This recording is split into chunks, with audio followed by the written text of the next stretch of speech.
अब हम next problem solve करते हैं। हमारे सामने नेक्स्ट प्रश्न है, प्रश्नवाली 9.1 का हाइट एंड डिस्टेंस का प्रश्न है। प्रश्न संख्या 5। भूमि से 60 मीटर की ऊंचाई पर एक पतंग उड़ रही है। पतंग में लगी डोरी को अस्थायी रूप से भूमि के एक बिंदु से बांध दिया गया। भूमि के साथ डोरी का झुकाव 60 डिग्री है। यह मानकर कि डोरी में कोई ढील नहीं है, डोरी की लंबाई ज्ञात कीजिए। अब सबसे पहले इसका हम फिगर को तैयार करते हैं। जैसे यहाँ पे बताया गया, भूमि से 60 मीटर की ऊंचाई पर एक पतंग उड़ रहा है। ठीक है, तो सबसे पहले यहाँ पे भूमि को दर्शाते हैं। ये क्या है, भूमि है और 60 मीटर ऊंचा बताया गया, इसलिए 60 मीटर यहाँ से ऊपर लाइन खींचते हैं। ठीक है, अब यहाँ पे क्या है, एक पतंग उड़ रहा है, इतना ऊंचाई पे एक पतंग। ठीक है, जो भूमि से 60 मीटर की ऊंचाई पे है। ठीक है, और जो पतंग जो उड़ रहा है उसका जो डोरी है, ये यहाँ से जमीन पे एक बिंदु से बांध दिया गया। मान लेते वो बिंदु ये है।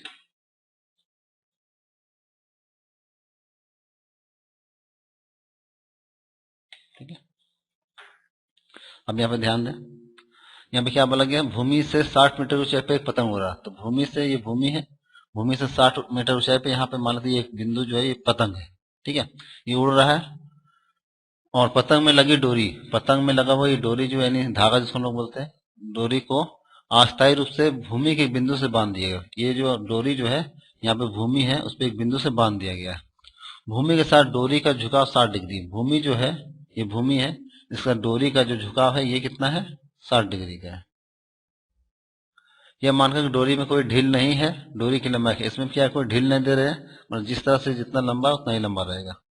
तो क्या करना है, डोरी की लंबाई ज्ञात करना है। ठीक है, तो सबसे पहले इसका नाम दे देते हैं, ए बी मान लेते हैं। जमीन से, जो भूमि से पतंग की ऊंचाई है, और ए सी को डोर मान लेते हैं। ठीक है, अब ये क्या समकोण त्रिभुज बन रहा है यहाँ पे। ठीक है, हाइट एंड डिस्टेंस समकोण त्रिभुज बन रहा है। तो यहाँ पे लिखेंगे, माना कि ए बी भूमि से पतंग की ऊंचाई है।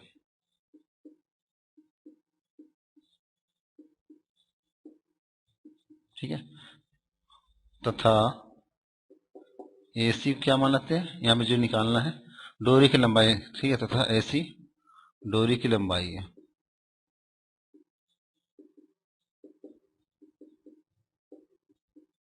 ठीक है, अब ये निकालना है, इसलिए इसको लिख दिए। अब यहाँ पे क्या है, समकोण त्रिभुज है, तो यहाँ लिखते हैं समकोण त्रिभुज।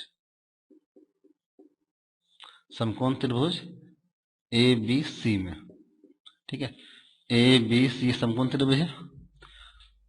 ठीक है, अब इसमें क्या देखते हैं, सबसे पहले हमारे पास दिया हुआ क्या है, तो AB का मान दिया हुआ 60। ठीक है, तो यहाँ पे लिखते हैं AB, और निकालना क्या है, ये AC निकालना है, तो AC यहाँ पे लिखते हैं। ठीक है, अब यहाँ पे ध्यान देंगे, AB को हमने क्या कहते हैं, ये थीटा है। ठीक है, डिग्री है, सामने में क्या बन जाएगा, P, और सबसे लंबी भुजा ये है, तो ये क्या हो गया, H हो गया, और ये क्या है, B है। ठीक है, तो AB बाई AC, AB क्या है, P है, और AC क्या है, H है, तो P बाई H आया। ठीक है, तो P बाई H क्या होता है फॉर्मूला, अगर हम P बाई H लिखते हैं तो साइन होता है। ठीक है, साइन थीटा बराबर P बाई H होता है। तो यहाँ पे क्या लिखेंगे, साइन, और यहाँ पे थीटा है, थीटा कितना दिया, 60 डिग्री, यहाँ पे 60 डिग्री लिखते हैं। ये हो गया। अब ए बी का मान जो 60 है यहाँ पे भर देते हैं इसको। ठीक है, ए बी की जगह कितना दिया हुआ है, 60, तो यहाँ पे 60 लिख देते हैं, और ए सी की जगह नहीं मालूम है कुछ भी, इसलिए ए सी की जगह हम ए सी ही लिख देते हैं। साइन 60 का मान होता है √3/2, यहाँ पे लिख देते हैं। इसको इससे गुना करते हैं, इसको इससे गुना करते हैं, ए सी गुना √3, या ए सी √3 लिख सकते हैं, बराबर देते हैं, इसको गुना करते हैं, 60 दूना 120। अब ए सी बराबर 120 है, और ये √3 गुना में इधर जाएगा तो बट्टा में आ जाएगा। ठीक है, ये 120 डिवाइडेड बाय √3। अब √3 यहाँ पे है, तो इसको क्या करेंगे, हम प्रमेयकरण करेंगे। यहाँ पे 120 लिखते हैं, और यहाँ पे √3 लिख के, सॉरी,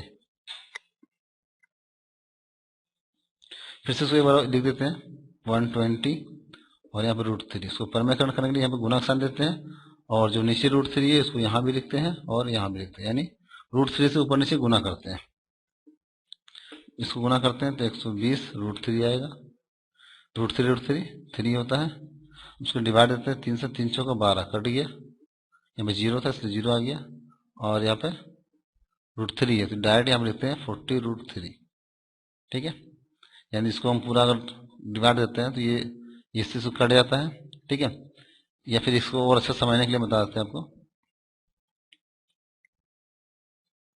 120 को गुना करते हैं √3 से। ठीक है, इसको इस तरह रहने देते हैं, इसको से गुना करते हैं, यहाँ पे 3 हो गया, काटते 3 चौका 12 कट गया, 40 बार में कट जाएगा, 120 क्या बच गया, ऊपर में 40 से गुना करेंगे तो 40√3 मीटर।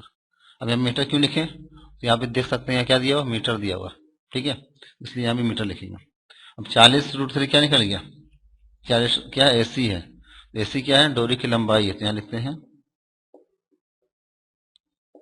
डोरी की लंबाई बराबर 40√3, 40√3 मीटर आंसर। ठीक है, अब इसका आगे की पढ़ाई हम नेक्स्ट वीडियो में करेंगे। Thank you.